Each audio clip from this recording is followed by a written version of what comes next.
What do I say after that? Alright, let's go. Hey guys, what's going on? Hope everyone's well. We're just going to take this little opportunity, myself and Steph, to make this little impromptu video, and we're going to call it Relapse. The reason behind wanting to do this quick video called Relapse is because this channel, or I on this channel, has received, I don't know, 3 or 4 emails recently from people who have relapsed, which I've not replied to, because they weren't really asking questions. They were just kind of statements that they had relapsed, and some had quite, when I say large amounts of sobriety, I'm talking like 3, 4, 8, 9 months, things like that. I was going to ask how much time did they have? So it was like kind of a significant chunk. That's why. Sorry. So I spoke to Steph about this, and a little bit of a coincidence, as it were, because on the way back group, there's been some relapsing. Got to be really careful. We're not talking about individuals or anything, or naming names or anything. We're just talking about relapse in general. So it's right now, to me, it just seems like a little bit of a common thread, as it were. And as I say, myself and Steph spoke about this and thought it might be a cool little video to make on our takes on relapsing and what causes it and that. Steph. Yeah, I agree, and I when you talked about, should we do a video and talk about, some of these issues, I did say I felt like it might be another place where you and I are probably going to agree to disagree on some things, and I think that's probably going to be the case. But it's also, it's a learning curve for me as well. I feel very differently about certain issues and topics now than I did when I was 3 or 4 months sober. Not to change the topic of what we're... Sorry? Well, that's what I was going to say. Not to change the topic of what we're talking about, but for example, it is to do with relapse, I suppose. But there was a time back when we were on the other group, Onwards and Upwards, and there were some quite heated discussions about if a person, whether you want to call it relapses or slips, or after a certain amount of time has a drink, and then they want to just continue their counting, and there was a very heated debate about whether that's acceptable. And at that time, I think we were maybe 3 or 4 months sober, I was very, very opinionated that no, bullshit, you start over, you start counting again, because I took it personally. It was like, I am working my ass off here to count days and to put sobriety together. It's not fair for someone else to have, 6 months and then, well, I've had 1 beer, but I'm not going to count that. I'm just going to be 6 plus I lost a day, but I'm not going to count that. And I really, I took it personally, like, no, you can't do that. That's not the way the game works. Now that we're close to a year sober, I actually feel a little bit differently about that, because I'm so secure and comfortable in my own sobriety that it's like, first of all, everyone can do things the way they want to do things, but I'm not so passionately going to jump behind the absolutely not, this is the way it goes.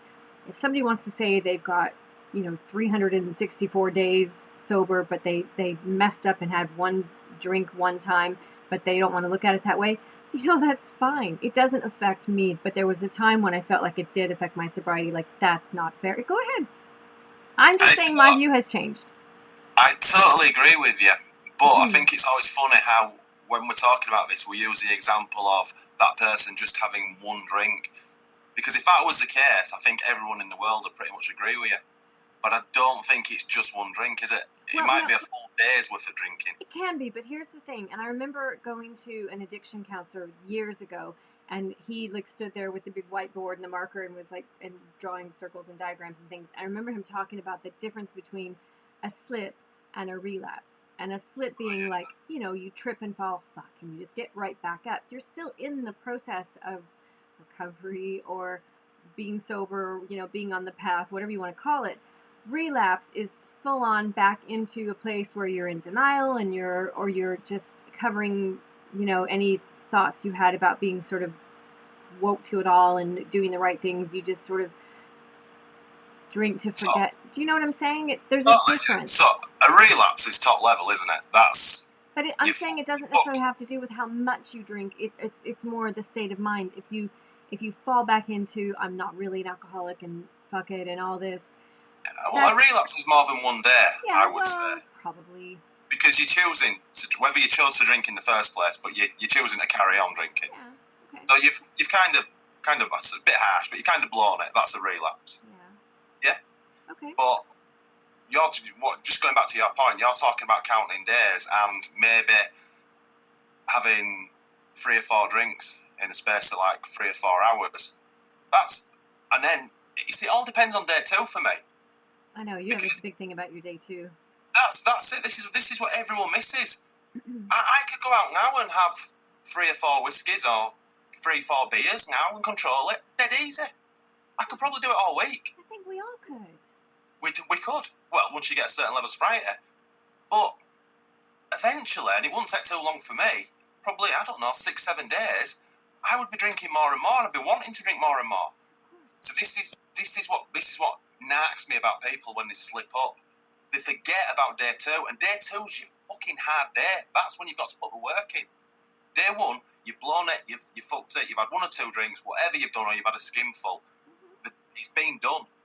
But put all your effort into day 2, because if you don't do day 2, that's when, and we've all done it, I've done it loads of times, that's when you just carry on, and then it does turn into a proper relapse. And if you remember, for me, in early sobriety, because I first quit drinking and joined our support group in September, and I had 2 slips before I got properly sober on our sobriety date of October 17th, 2016. I'd throw that in there.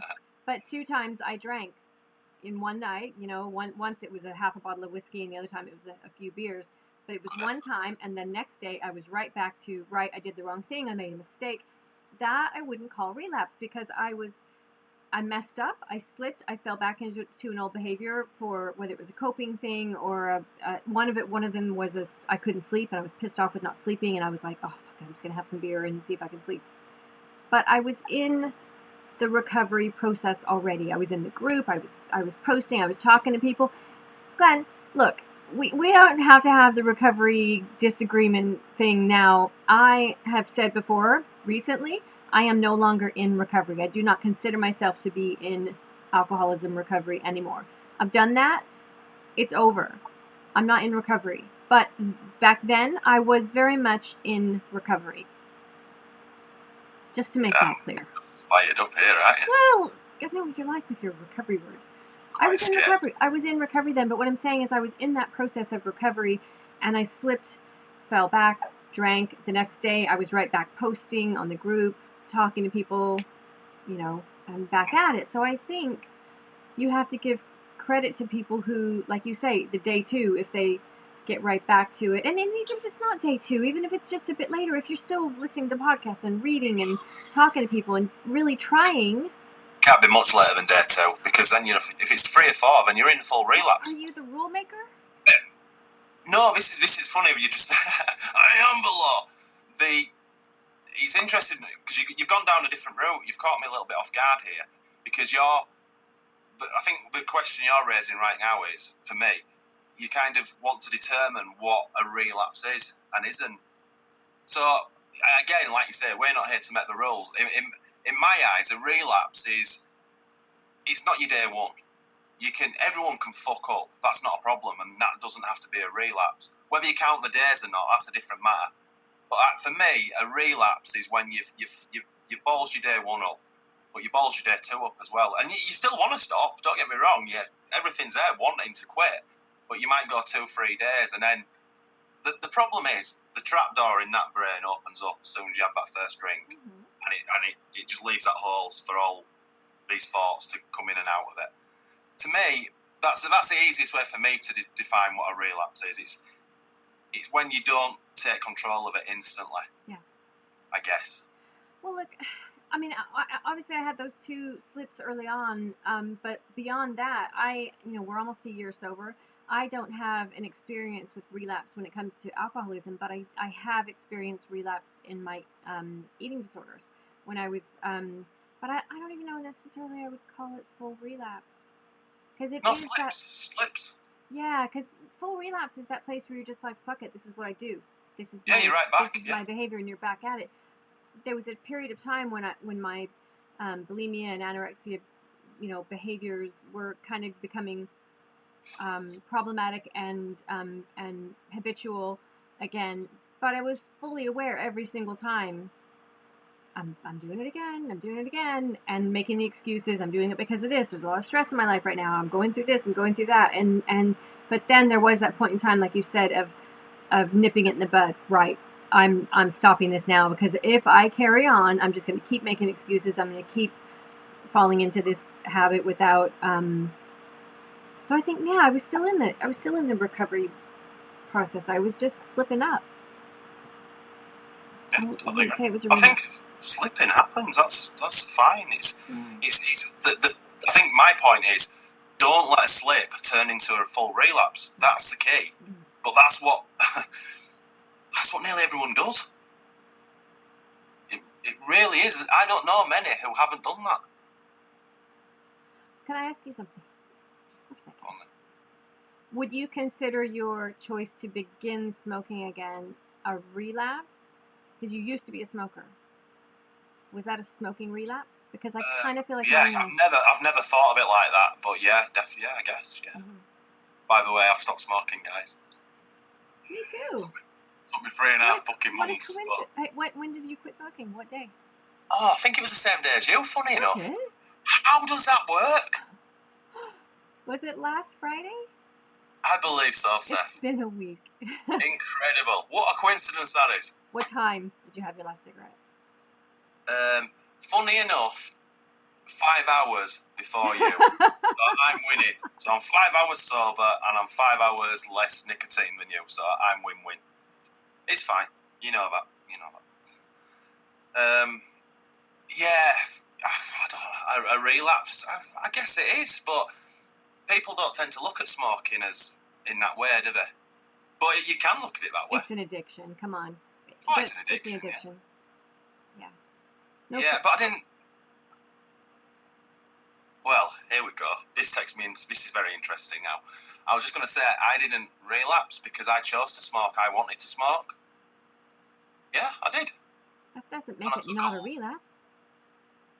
Say that again. That doesn't mean it's not a relapse because you chose it. No. But this is my beef about people who relapse. That, and I'm not talking about anyone. I'm just talking about general in my experience. People relapse because they want to, and then they'll find a load of excuses to justify it afterwards.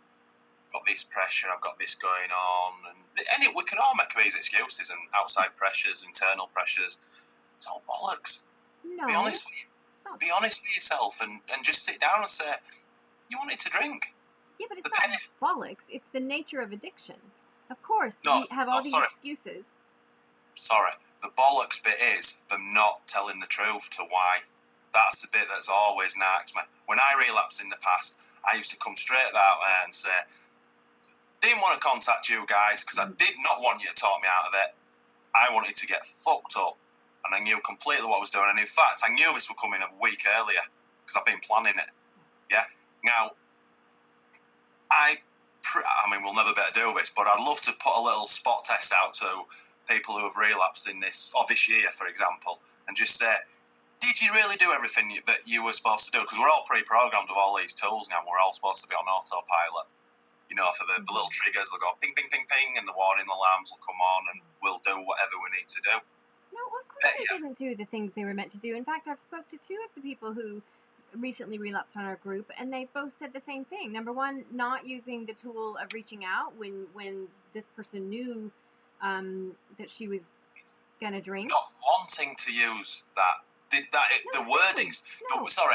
The wording's crucial to me. Yes, sorry. Choosing not to reach out. Not wanting to reach out because you've already made that decision of what you're going to do. And the other person talked about not using the tools. She didn't specifically talk about the reaching out part, but not using the tools, like staying, and this is a whole other topic we can get on in a minute, but the staying in closer contact with the support group. I think for some people, for an amount of time, that is really important. We can go there next. But yes, there are tools, and one of those tools is having a support group and staying in contact with them. So that was... Yeah, I agree with everything you just said there, sweetheart, 100%. I'm just...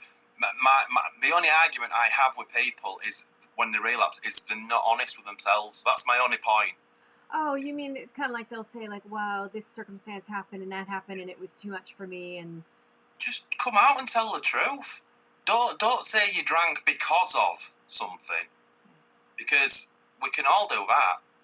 Be honest, and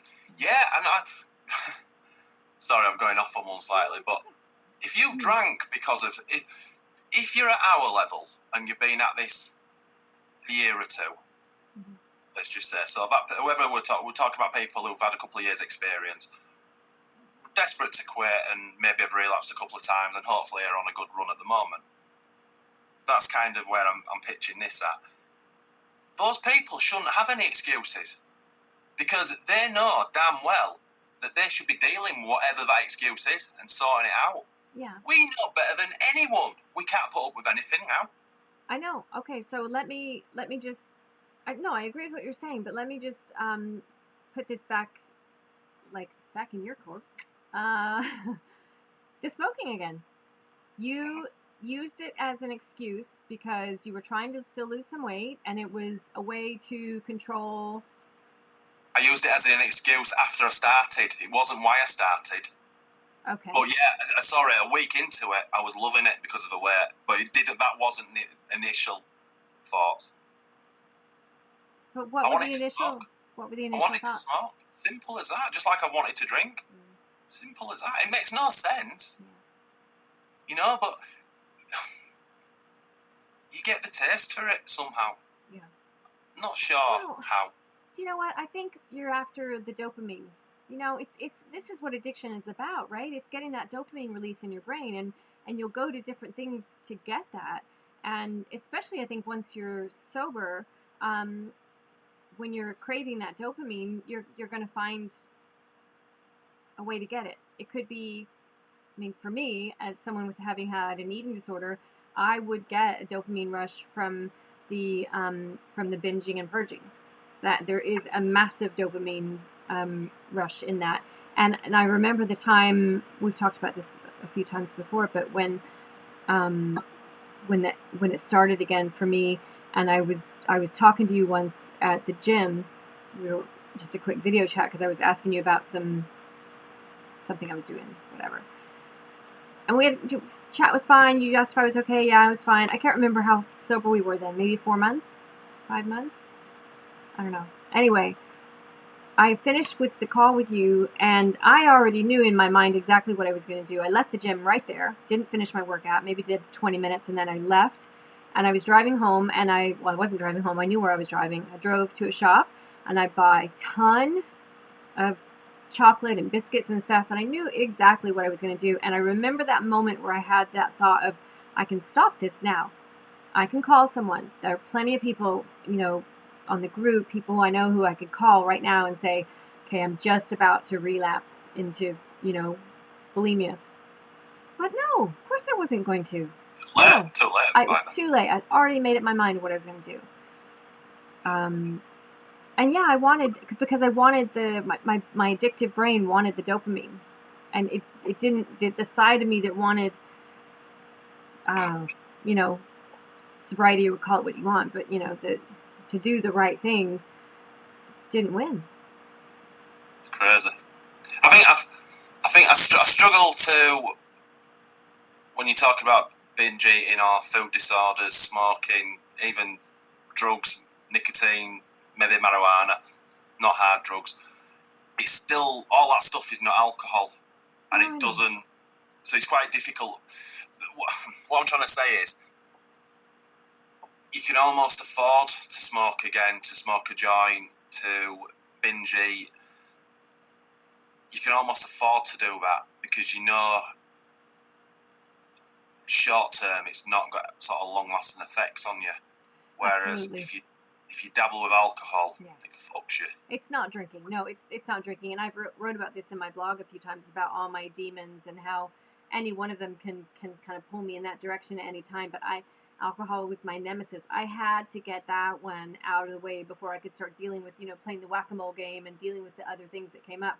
I can deal with those things as they come up. And I recently also, as we said, quit smoking. And I only smoked for a short period of time, and I wasn't quite to the point of being, I wasn't physically addicted.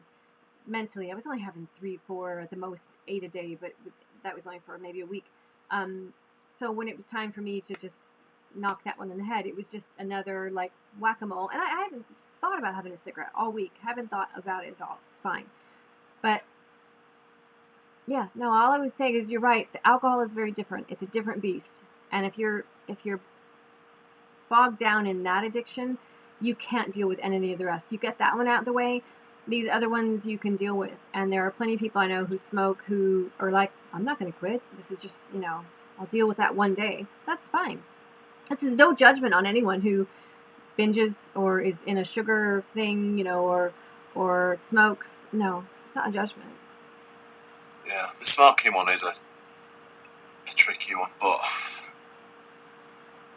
yeah, it's crazy. But I don't want to drag it all up again, but I had made the decision in my head was made probably 2 weeks before I picked that first cig up, because I'd opened up to these thoughts. I have no idea what actually happens at that time, but I went from being stopped, I don't know, 15 years or something crazy, to, and I wasn't what we call over here a backseat smoker, where you hate smokers. I don't give a fuck. You do what you want, just don't light up and blow it in my face. It's that kind of thing. But I went from that to just starting to acknowledge to myself that I was maybe a good smoke again, knowing it's how shit it is. I know. And I actually remember you saying to me before you started smoking again that you were thinking about smoking. There was some conversation we had. You said something about like wanting to smoke or thinking about smoking, and I didn't give it a thought. I was just like, totally. And initially you don't. But this is, I'll just go through the processes I went through. But this is completely the same with alcoholism. When it's exactly the same thought process. So you kind of open up to it, and then as the days go by, it just gets easier and easier to think about it, and then you start playing that silly little game with yourself, like you get a bit giddy and you go, I think I might have one, and then you go, no, don't be stupid, and then you go, I think I'm going to have one, because it's fun. Do you do that laugh every time? And I played that for 2 or 3 days. Anyway, so you finally go down that route, you have one, and so I started smoking again. Family at this end couldn't believe it. They were shocked. Come on one day and I've just got a cig lit up, and they were like, you fucking idiot. And to be honest, I didn't really enjoy it initially. It was okay. But here's the fucked up part. It made me feel poorly. Because you don't just go back to smoking 1-2 cigs a day. I was, from probably day 2, I was probably smoking, I don't know, 10, 12 cigs a day. Now, that's a lot of nicotine to get back into your system so quickly. So I actually had to go through the process of feeling sick with it, but to battle through it and keep smoking more. Crazy. That is crazy. I actually slowly reintroduced myself to 1 or 2 cigarettes a day, and then a bit more. But my thought process was different as well. And it may sound like an excuse, but I did make the decision to start smoking just before going on a holiday, when I knew I was going to be surrounded for a week, or 2 weeks really, with people who were drinkers and I couldn't necessarily get away, because the first week my friends were here, we were here at the house, but the second week we went on holiday. We rented a cottage on the lake, and it was 12 of us. So it was lesser evil, is that what you're saying? Well, yes, and it's not because I thought I would drink. It was because I thought, well, I'm not going to have any control over the fact that I'm in this drinking environment and I can't get out of it. So the smoking was, number one, I knew there would be smokers with us, so I thought I'd probably be tempted. But it was also going to be my little sneaky bad habit that I can go off and do to kind of, I felt like there was some control in that. I have control over that. I can't control this environment that there's alcohol all around me, but I can like go off and have a cigarette. I know it may not make sense, but it made sense to me at the time, and it actually worked for me at the time. It worked for me. I took a barrage of abuse from not your group, whoever's group it is now, the way back. I took a barrage when I blatantly honest, warts and all, as normal with me. Right, guys, I've decided to start smoking after 10 years, 15 years, whatever it was. Oh my God, I don't think I've had a response like that. What was the worst comment you got from anyone? It was all about people saying that they'd lost family members through lung cancer and stuff like that. But what was the worst comment someone said to you? Did anyone call you in a name? Or? Oh, I think I got called an idiot and are you thick? I can't remember. I think you said something like, I can't remember. Yeah. I called you a dumbass. Yeah, and you know, I'm big enough and ugly enough to take that. But I was, it took me back, you know. But anyway, that's even neither here nor there. But it just shows you what people's reactions are to it. I could have relapsed with alcohol and I wouldn't have got that response. All I'd have got was there, now brigade would have been out. You know, don't worry. It'll be okay tomorrow and all that. But fucking hell, smoking, different. And that's fine, you know, but it's... Anyway. And, well, do you mind if I say this? If you do, we can edit it. But it was actually about a week after that that I posted that I was struggling with bulimia again. And I got the... Well, I know you like to say there, now. It wasn't that. It was more of a sympathetic it always is. Response to the fact that I was struggling with an addictive behavior, whereas you were, with the smoking, it was just like, are you crazy? You dumbass. What the fuck are you thinking? It was very much like that with you. I think with groups as well, people know who they can and can't give it to as well, I think. Yeah. You know, I'm kind of... I say what I want, so I've got to expect people to respond to that in any way they want, which is fine. But I think I've also shown very much that I can take heat from people, because I've had it as well. People ripping me to bits on that group, and I stand right back up. Your downfall used to be, and I don't think you suffer from that anymore, I used to have to give you a kick up the arse initially, just to get whatever was going on with you into a post. That used to be your sticking point, and it was like you were never scared about putting yourself out there ever, but it was just that initial. You would talk to me about something, and I'd be like, "Well, go stick it on group then," and you were like, "There was just something just that used to stop you." Well, because I was trying to be positive, and the reason for that was at one point quite early in sobriety.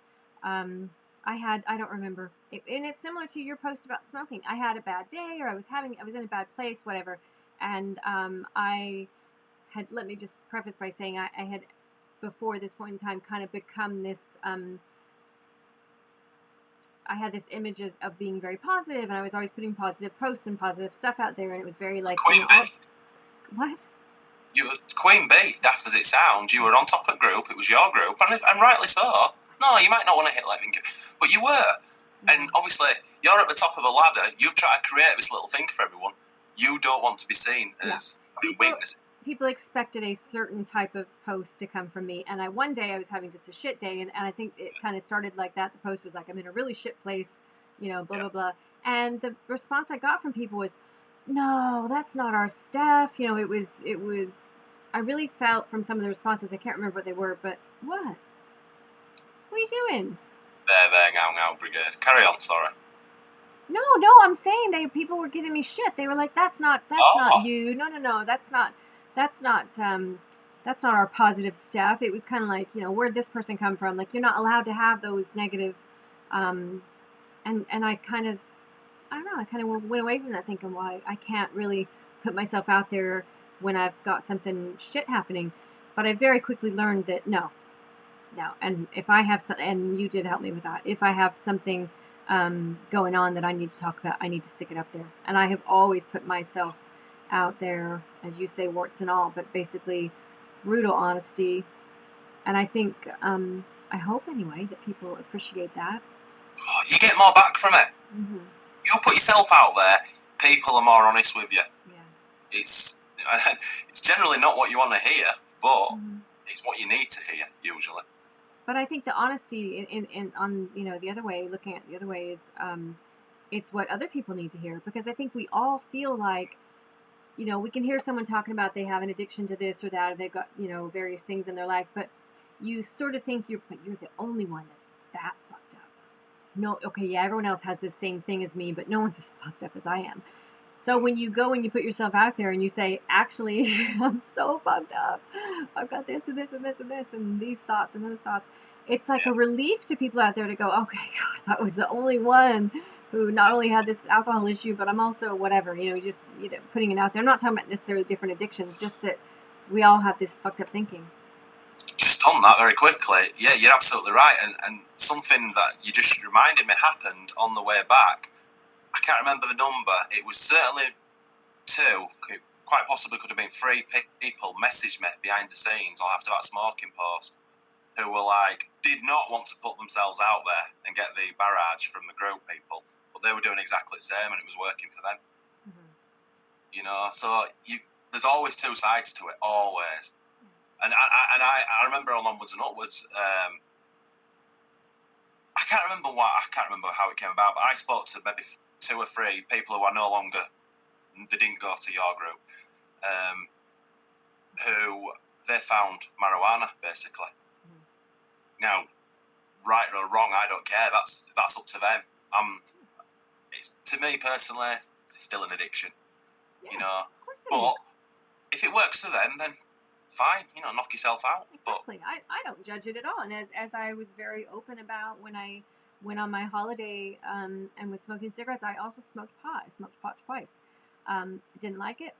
Didn't really enjoy the feeling. If anything, it just made me have racing thoughts and feel shit about the smoking and just, you know, things in my life. But it wasn't a good experience at all. But then I did it again 2 nights later because maybe this time it'll be different.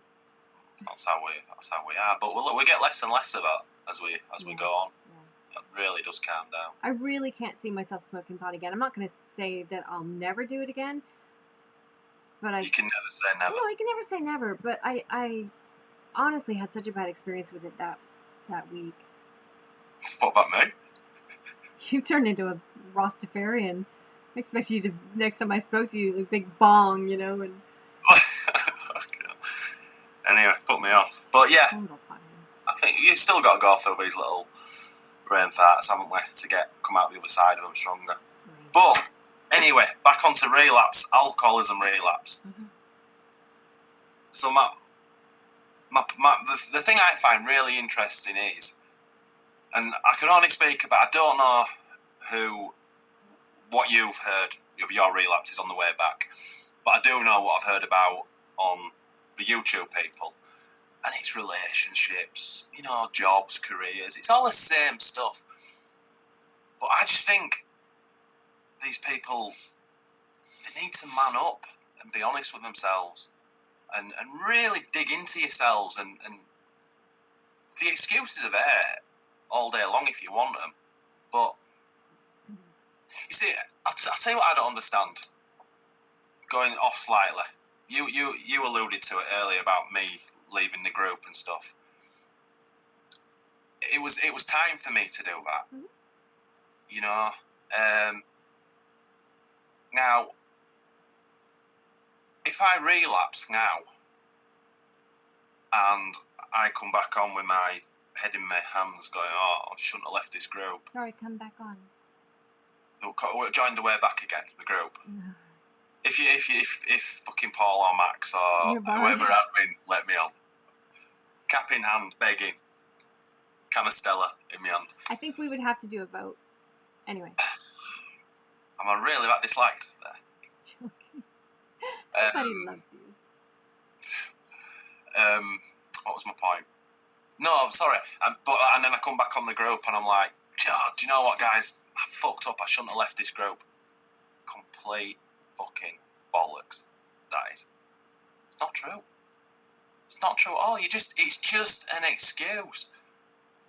Yeah, you might feel you need support right now. No problem. That's 2 different things. But you didn't relapse because you left the group. Because you knew when you're leaving the group, or I'm sort of picking on your group, but whatever you're doing in life, it's down to you individually to know if you're ready or not. Exactly. I totally agree with that. And just to bring up as a different example, AA, they will tell you that, or No, we don't have to pick AA apart. I'm just saying that the sort of general thinking in AA is that you continue going to meetings, you continue going and staying in that sort of recovery mindset process for the rest of your life. But there are people who they're there for a period of time and then they stop going to meetings, but it's the right thing for them to do. But in AA, they will say, if you stop going to meetings, you'll drink again. But no, I don't agree with that at all. And I think it's an individual thing. Some people everybody needs a support system and a support group for a period of time. Some people may need it for indefinitely, but But why do you say that? I'm not going down this rabbit hole again. But my point is, going back in the past slightly, when I made 2 or 3 posts about leaving the group and wanting more for myself to just sit in support groups for the rest of my life. And again, I got a barrage because that's a shitty thing to say. No, okay, it might be, but it's still to get. You know what I'm like. I just like to try to get people thinking. I might go about it the wrong way, but that's my point. Is to and again, my point here is, why don't you just try it on the outside? I'm a massive believer. You become what you're surrounded by. We know that. Now it's all right. So I like helping people and just sat there with your legs up on these groups, but you might actually be better without it yourselves. All right, I have to interject here. When you say things like sat there in the group, or you make it, come on to the outside, you make it sound as though people who are on Facebook support groups are actually fucking sat there at their laptop 20 hours a day and they sleep the other 4. No. Just because you are a member and you occasionally post something or occasionally comment or read a post does not mean that you are stuck in a support system. You chose to leave because, no, wait a minute, you are very all or nothing, and you were like, I can't be here for any of this. No, you can't keep throwing that at me anymore. I'm not. You know I'm not anymore. I used to be very black and white. I'm not all or nothing anymore. Well, but there are plenty of people on our group and other Facebook support groups and types of support groups who maybe they have kind of one toe in the water, still, like they've kind of stepped away, but they occasionally, like people in AA, occasionally go to a meeting once a month or... Just let me I totally agree with you, but this is the point I'm making. At least try it once yourself and just see if it's for you. The response I get when I speak to people is they won't even entertain it. Now, forget AA people because that goes against their system. So I get that. That's impossible. Okay. Yeah, you've got to go. You don't have to, but you go to meetings. So support groups are the same thing. So that's their thing. But there's other people who I consider to be of almost the same thinking as me and you. Mm-hmm. Yeah, who we've learned from and vice versa. But they come on so negative about someone, what I did. And I'm like, why don't you try it yourself? If you try it and then you come back and you go, do you know what, that's not for me. I like to be here. I like to see what's going on. I'm not saying you need that support. Mm-hmm. Yeah? I'll use Paul for an example because he won't mind. Hello, Paul, if you're watching. Paul's a great one. He's got it on his it's his Facebook feed, basically. He's always told us that. Paul doesn't need any support whatsoever. He nailed it a long, long time ago. But he just likes that, and I was going to use the word comfort. It's not even comfort. He just likes looking, see what's going on. That's it. And loads of people do, which is fine. But Paul will tell you that.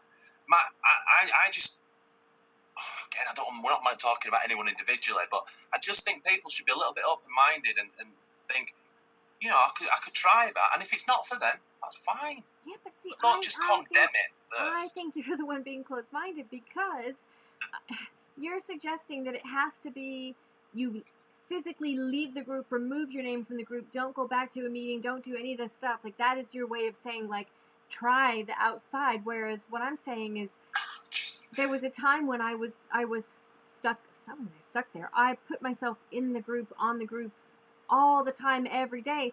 And I am starting now to live my life. I go and I'm getting on with life, and I'm not focused there in any way. But then from time to time, I pop back on, read through threads, comment. I still enjoy that, but I don't need it. I'm not. Yeah, we say when we get into this conversation, it all gets really messy. Yeah, but we kind of we come across like we're disagreeing, but when we get to the bottom of it, we're really not. We're very similar. I think it's a bit of a pointless conversation, this one, because my way of thinking is, if you can get yourself addiction free, then I think it's better for you to become, as what you nicknamed, a rhinestone cowboy. And that was never my nickname for you. That was mine. Sounds terrible. But it was, once you get yourself sober or whatever, drug free, whatever it is, then in an ideal world, it's an upward slope all the way for just getting better and better. That's the way I look at it. Mm-hmm. And then eventually you will drop support group or whatever. I don't know. Mm-hmm. But well, I think we're coming back to you have to be ready, because what we were talking about here is relapse, and you're saying that for someone to relapse and then use the excuse of, well, I came away from the group, or I stopped going to meetings, or whatever, that was the excuse. But I think I agree with you in this sense that if a person is ready to leave, then there's nothing that's going to cause them to go back to drinking. I think the people who have stepped away from the support, the talk, listening to podcasts, reading books about it, whatever, have moved away from that, and then they ended up drinking again, is because that voice came into their head that said, like, oh, maybe I could have just a few, and they entertained that thought. And no, but see, I think you're not ready yet. I think you're not ready to come away from the group and to get on with life. If you're at the point where that just a minute, let me finish my thought, where that voice can actually be heard, you're not ready to step away. Go. Sorry, I'm doing this because I always talk over Steph, apparently, and he's been doing already, and others, apparently. So I totally agree with everything you just said there. And to me, there's two reasons for a relapse. There's probably loads more, but there's two main reasons. And just going on your rationale of leaving the group or whatever you've done, two reasons to relapse is, number one, but the most important one, the penny never actually fucking dropped in your head. Yeah. Now that's fucking ridiculous, because people are saying it has. You can't get that wrong. It either does or it doesn't. I agree.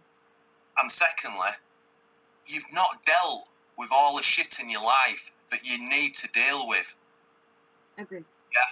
Totally. That's the two things, and that all comes down to being so selfish, and everything we've spoken about before. Mm-hmm. I had to be really selfish. You had to be really selfish. Mm-hmm. There's miles more selfishness to come yet, but I totally agree. And I'm going to use a person as an example. I'm not going to use the name, but one of the people who on our group who recently relapsed, and she said that those exact same two things. One was not the penny not dropping entirely, and everyone would have assumed because of previous situations that this person had been in that, oh, the penny surely has dropped.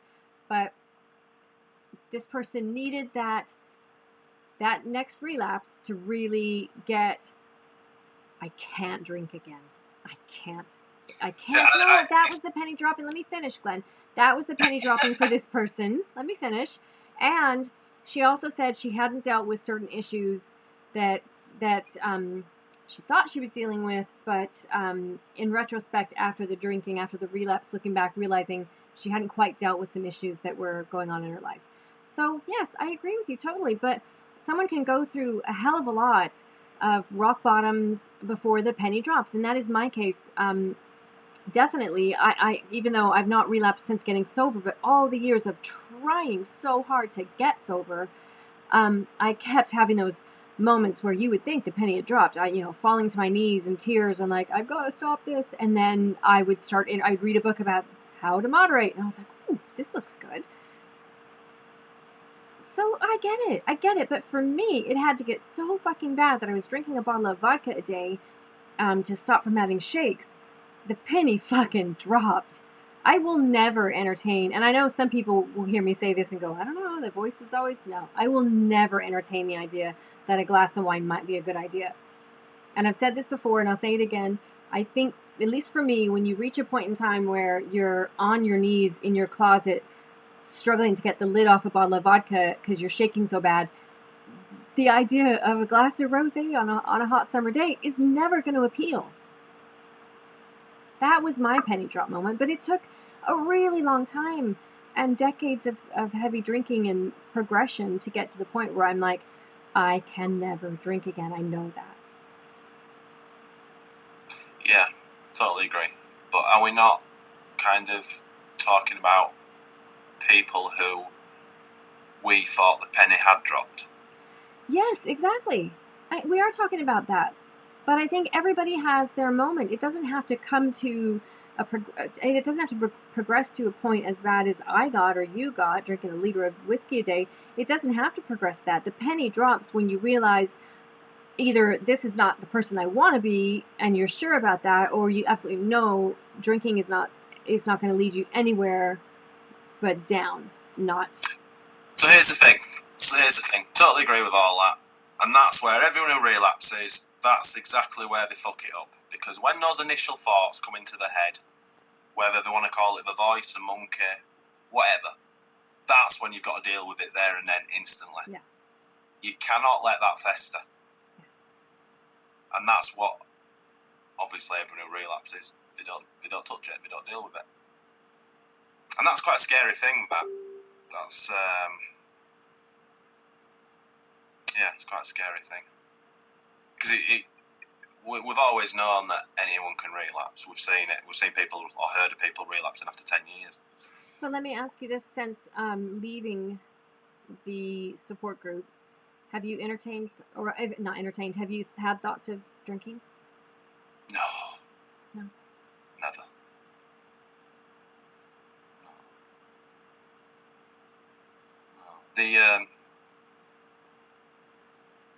I'm a little bit competitive, so when I kind of felt up against it a little bit when I was leaving the group, that I was like, fuck you lot, you watch this. I kind of had that mentality, because that's how I felt. It was like, people like, oh, you can't go out on your own, you'll be fucked, you'll be back, you'll be drinking. Yeah, and I could go into that in a lot more detail, but I won't. But that's what certain people think and said was going to happen. And I just think that's shallow-mindedness. And that's not, you're not wanting, you should want the best for yourself that you can possibly achieve. And I'm sorry, but getting yourself sober and then, no, I won't say it, forget that. I'm not here to offend anyone. I just think that once the penny's dropped, eventually, whenever that is, and you start trying to build the best version of you can be, and build that best life you can have, then these little things that you had initially in your journey need to drop off. I don't think there's a place for them. Yeah, I agree. I think that happens naturally. Yeah. When I was in recovery, especially in the early days, and I talked about this a lot, I used to fill my days, let's just say like the first 90 days, I absolutely filled my day with everything recovery. I started my day journaling and doing gratitude, writing a gratitude journal, listening to podcasts, reading books. I filled my day with that. And as I started kind of stepping back a bit, because I threw everything at it. I was so scared I was going to fail that I absolutely did everything I could to get sober. And I think for some people that's really necessary. But I did reach a point in time where I needed to start stepping away from that a bit. And it just kind of happened naturally. I have just recently, in the last couple of weeks, started listening to some podcasts again, just because I just felt like it, just out of interest. But I used to listen to them every day. And that's really dropped off. I'm just not interested anymore. I have interest in other things. So that's, I've come away from that. I'm not reading books about recovery or addiction anymore. I'm not interested. This is the beauty of coming away from it, though. This is why it's so valuable to do it, because of what you just said. Mm-hmm. It's got no benefit to you. I remember about 3 months ago listening to a Kevin O'Hara podcast while I was walking. Mm-hmm. Fucking pointless me listening to that. Yeah. It had no positives for me whatsoever. Yeah. You know, I could do all that. We could all walk around and do all that stuff. Yeah. It's aimed for the person in early sobriety. Exactly. You No, know? it's like I don't need to read an Annie Grace book or listen to her. Like, you don't need to convince me that alcohol is a poison, or that, you know, I don't need convincing about the reasons to be sober and that it's a better way of living or whatever. I don't need to know that. I already know that. I'm living that.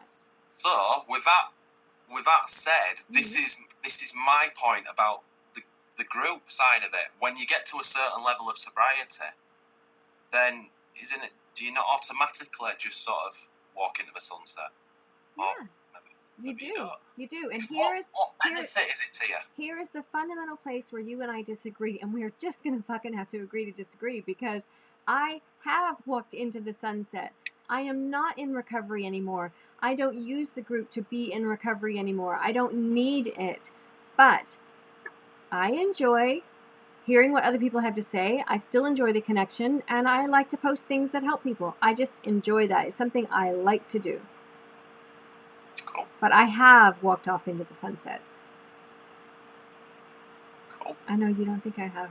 I'm not here to be bad cop, and I can't be arsed being bad cop anymore. Yeah. I've got my own views, and as long as I walk my own talk, then I can say what the fuck I want. Of course you can. You know, and that's kind of. I'm not trying to belittle anyone or look down on anyone or piss anyone off. I just think we should all want the very best for us, for ourselves. It's as simple as that. But I also think you kind of have an idea of what you think the best is for other people. So you're saying everyone should want the best for themselves, but that really is the Glen way. No, It's not for everyone. No, there is some truth in that. Let's talk about you, shall we? Right. I want the best for you. I know you do. Yeah.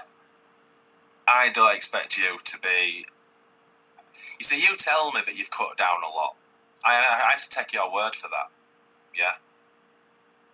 Not calling you a liar, but obviously I know how busy you used to be with all that shit. From as soon as the alarm went off to last thing at night. Yeah, which was awesome. You've helped hundreds of people, no problem.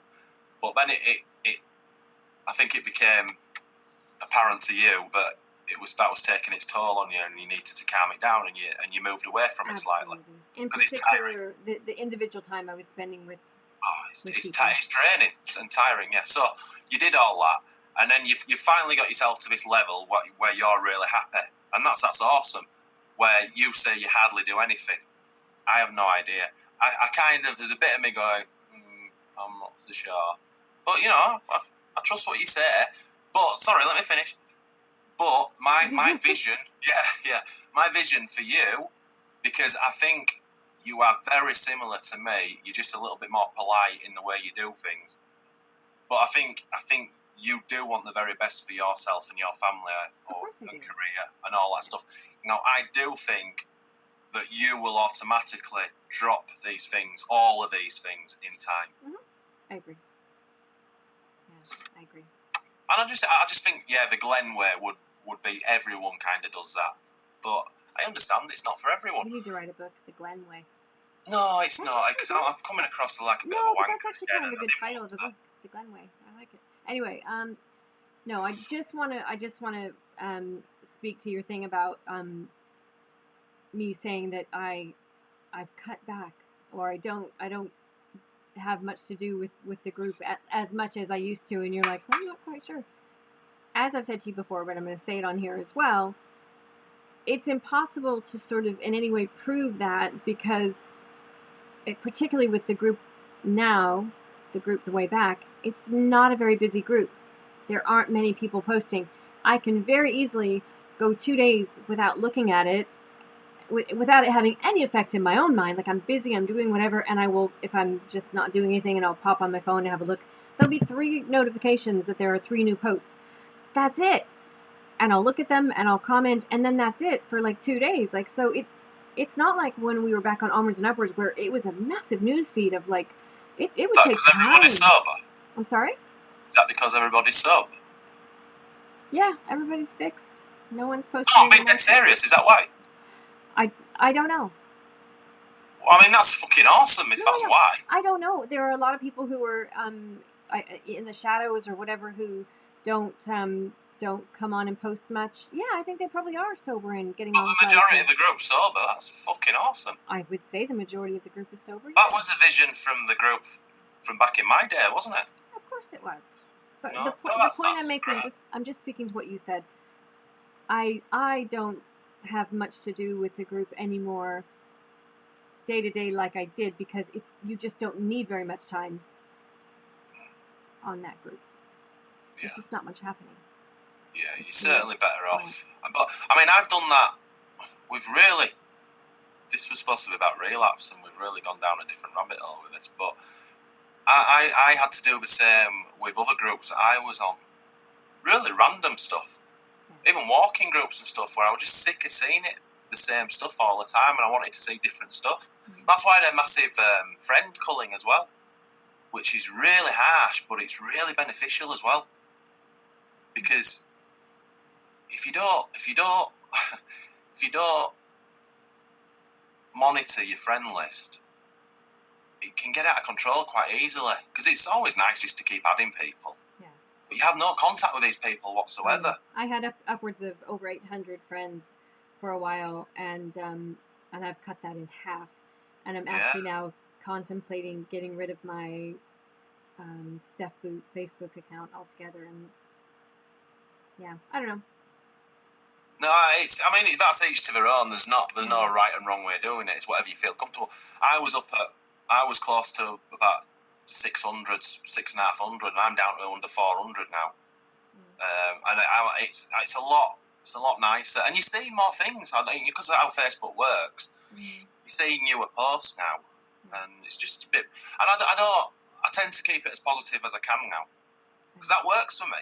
That's kind of what I'm into, you know. But yeah, yours is a different animal. We having 2 accounts and all that rubbish, but you'll sort that out in time. Well, okay, so back to the thing about relapse. I think because we're talking about groups now, we're talking about support groups, and I think I just wanted to make sure that I make the point that for some people, and as you said, before the penny drops or whatever, but for some people, that support is crucial. And that when they reach a point in time when they don't need it anymore, they might be a member, but they just don't go there anymore. There are certain people, I'm not going to name names, but there are people in the group who, as you've said before, walk off into the sunset, whatever, who we don't hear from. And I don't think they're even reading. I don't think they're even seeing it. They probably have unfollowed the group. They're just a member, you know, and they've really walked off. And I don't think necessarily it means they're keeping their membership in the group just in case. It's just, you know, not making that decision to actually physically leave it. But I think, the point I was making, I think there are people who really still need that sounding board when they're having, I don't know, can I ask a question? Situations that come up. Can I ask a question? And obviously this is really, I'm walking on ice a little bit because I'm not talking about anyone individually. But however many relapses you've had on your group in the last, I don't know, month, 2 months, something like that, yeah? Mm-hmm. Did any of those reach out for help on the group? Before relapsing? Yeah. No. So why be fucking there? See, that's my point. Why are you fucking there then? A little bit harsh, I know. But seriously, they knew this were coming. They're still on this recovery group. Fuck me. Why? If you're not going to use it. No, it's a very good point. It's a very good point. And I have myself used the group that way, I'm sure more than once, but there's one time in particular that I remember, and I don't know how sober I was at that point, a few months maybe, but I was thinking about drinking, and I had that moment, you know, like we talked about earlier, where the voice and whatever, and there was part of me that was like, nah, don't go post anything on the group because somebody will stop you. And there was that pull to the I don't want to be stopped.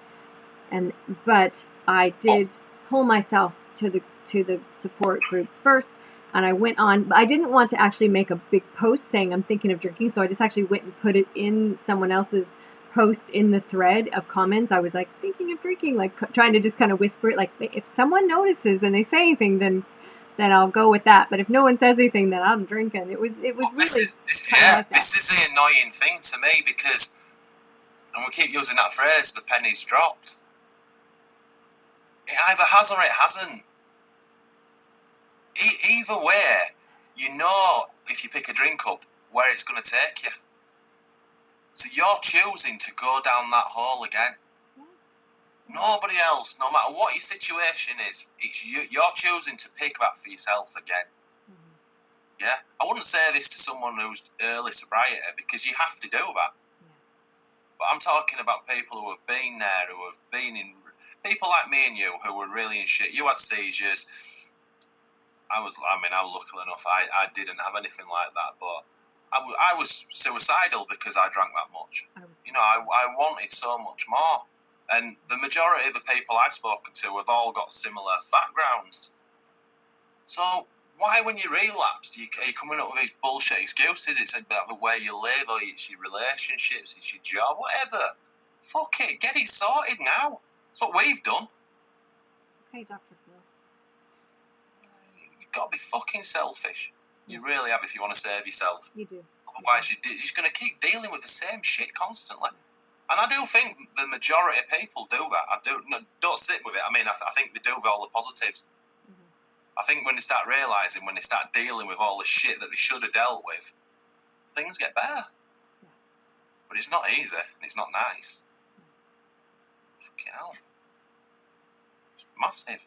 Well, I mean, addiction is such a tricky thing, right? It's all about escape, and it's all about... Is it now, though, love? Is it now? We're nearly 11 months sober.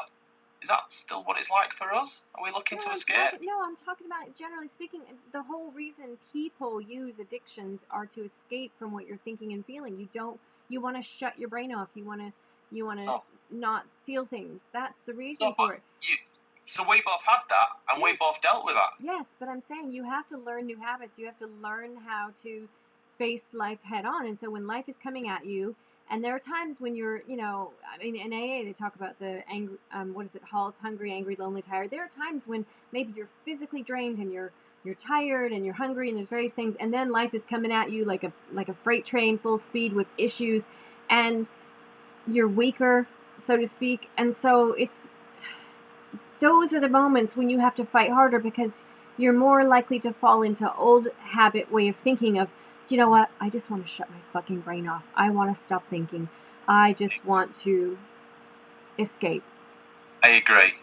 But I'll bet my fucking mortgage you would never do that. No. I know I would never do that. No. So why do the others do it? They've got exactly the same fucking tools as we've got. What's the difference? I've always said there's nothing special about me. Like anyone can do what I did. There's nothing special about you.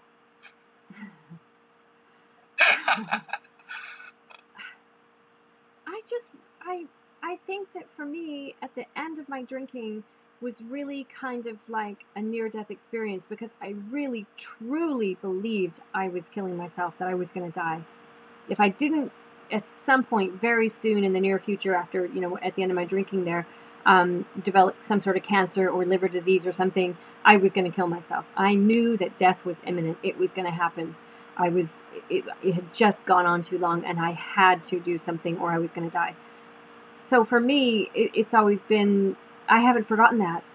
I don't have to be reminded. That's another reason I was saying I don't need the group, because I don't need to be reminded by people who were in early sobriety how shitty it was. Or I remember like it was yesterday. I think that these people who have relapsed would say the same thing. I'm sure they would. No. What I'm trying to determine is, what is the difference? What is that one point that when something snaps? For me, the difference is I fucking thought I was gonna die. And do you know what? It's not just that how bad it used to be. It's also, and this is where I think you're gonna like this, the positivity thing that you talk about a lot. It's more about building or having built a life and a way of living and being every day that feels so good. Like I'm just so happy, and life is, even when life sucks, life is good. Yeah. So it's not just the comparative, like life is good because I don't feel like fucking shit all the time. I'm hungover all the time, and I'm constantly thinking about when do I get to have a drink, and I'm hungover and shaking, and all. Even though all that stuff's gone, it's also that everything feels so good that I just want to keep getting more of the good. Not so much I'm afraid of the bad. Totally. Yeah, Mm-hmm. I like that. I'm like, just for people who don't know, I'm unemployed right now. I walked out of the job I've been in for the last 7 months. I'm not fazed by it. I'm not a millionaire. I'm going to run out of cash very quickly. But it's fucking exciting. Something new. And I'm not going to go into it, but I walked out of that job because the MD was a horrible human. And it pissed me off more how he was with others rather than me. But the new me is not going to put up with that kind of stuff because life's just too short for that. Yeah. So, yeah, it's fucking. And I've just stopped smoking. We just stopped smoking. We did. You know, that wasn't easy. It was a lot easier for Steph, but it wasn't easy for me. I'd been smoking for about 3.5 months, up to like 16, 18 a day. Yeah. You know, I was full on addiction again, but the goal is to be addiction free, isn't it, for the rest of our lives? I just want to say something about what you just said about not putting up with things that we used to put up with, or we didn't say it quite like that, but just like you're not willing to put up with that kind of behavior from someone. I think for me, I had, and we probably all do, but I can only speak for myself, I had an extremely high tolerance to pain. Not just physical pain, but just the physical, the emotional, the psychological pain of having been in such a dark place for such a long time. I developed a really thick skin and a really high tolerance to that pain. And I think that's where I found my strength. My counselor once asked me, like, you know, where did you find, like, how did you get so strong? And I think it was in those moments of being so fucking broken and just struggling to get through every day, feeling like shit. That built my strength up. And now when I don't have all that crap, the physical stuff and all of it to deal with, I'm a fucking warrior now. So, like, but yes, definitely I don't want to put up with things that... We're like, bring it. Yeah. That's what we're like now. Yeah, bring it, but also if you got that big cloud of shit, bring it here. Yeah, but also if there's something in our life that's like not working, just take it away. I don't even want it around me. I mean, if negative people, you know, whatever, I don't have any tolerance for that anymore. And it's similar to the fact that when, you know, quitting drinking, I've talked about this a few times. I've become so much more aware of my body, you know, digestive, you know, whatever. Like if I have too much sugar, I will have a terrible sugar hangover. If I have too much salt, I'll feel really dehydrated, and I can feel those things. I think when I was drinking, I didn't feel it, you know, because, you know, with the food and the alcohol, you're drinking heavily, and then you have a big, massive Chinese, and, you know, you feel like shit the next day. You're not even totally aware of the fact that, well, you had a ton of sodium. Or you have a big pig-out chocolate feast, and, you know, say you headache, and you just think, well, this is just how I feel all the time because I fucking drink so much. It was all these other things, too. I'm very, very sensitive to what I eat now.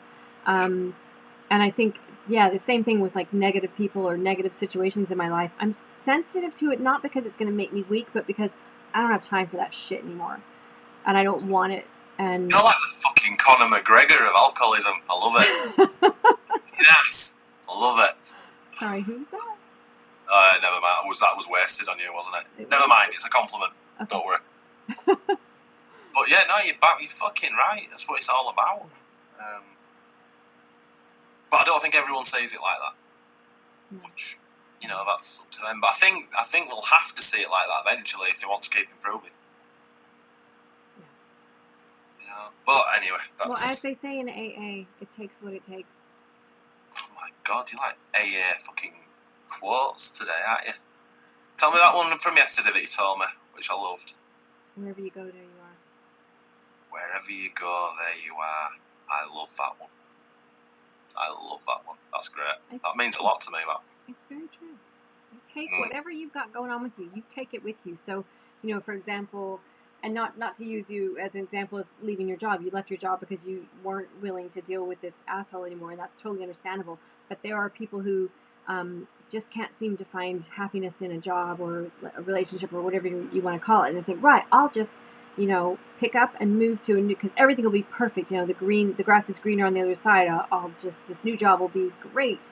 Not realizing that whatever issues you have, you're going to take them with you, and you're going to, what's the common denominator? It's you, Totally. So, I knew, looking back now, that it wasn't the right job for me. I knew that all along, but I just didn't admit to it. Yeah. So, yes, using this horrible human was the final catalyst to make the decision, but it was a lot to do with me as well. But yeah, but it's exciting. We've been on a while. I think we better wrap this up. I was just going to say, can we wrap it up with, can you just sort of give your take on preventing relapse? What do you think is... Dead easy. Dead easy. If you harbouring thoughts, or if these thoughts just appear from nowhere that you can possibly moderate, take control, or even if you think you're missing out on drinking because you're not drinking, these are warning signs. Because I'm assuming the penny dropped with you at some point. So the phrase "the penny drop" means that you know you can never drink again, and you're comfortable with that. That's what the penny drop means. So if you've signed up to that, if you get these afterthoughts after that, then that's the biggest that's like DEFCON 3 or DEFCON 1, however it works. That should be the biggest alarm going off. And that's when you need to do your thing. Now, if that's groups, that's when you need to reach the fuck out. Call someone, text someone, and just say, look, I'm just starting.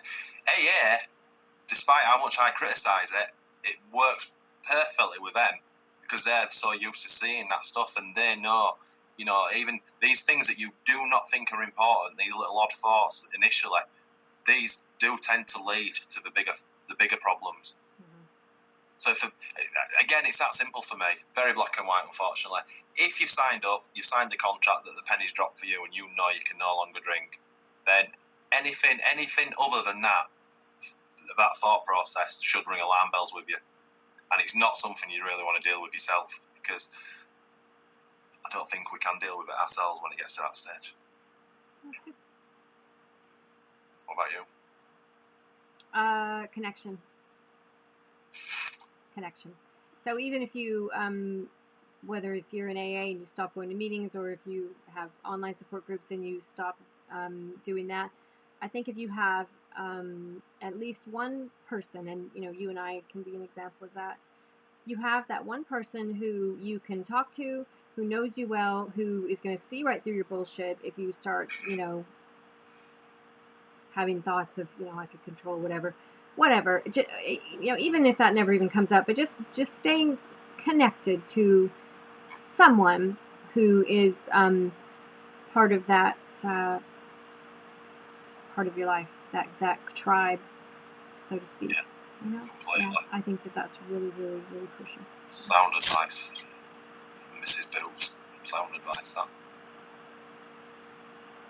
So I think we'll wrap it up. So thank you for making a guest appearance, Steph. Much appreciated. I'm hoping to get you out of retirement a little bit more, to do a few more videos, quite possibly. We have a 1-year sober video to make. Oh yeah, we've got a special coming up. Yeah, maybe when I get back from my trip.